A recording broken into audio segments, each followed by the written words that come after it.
Всем привет! Я уже третьи сутки не выхожу из дома, потому что на улице очень холодно.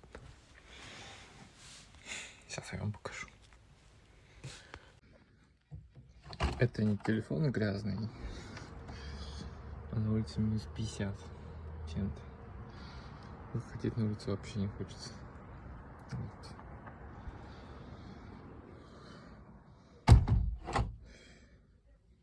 Да, почти ничего не видно. Там эта большая больница стоит, силуэты немного видны. Такие дела. Вот такая погода. Видите, все четко. Просто как будто все размыто. Вот. Безумно холодно, даже одеваться как капуста или как ходить не хочется. Такси дорогое сейчас. Говорят, на этой неделе с выходных будет тепло. Минус 30 чем-то.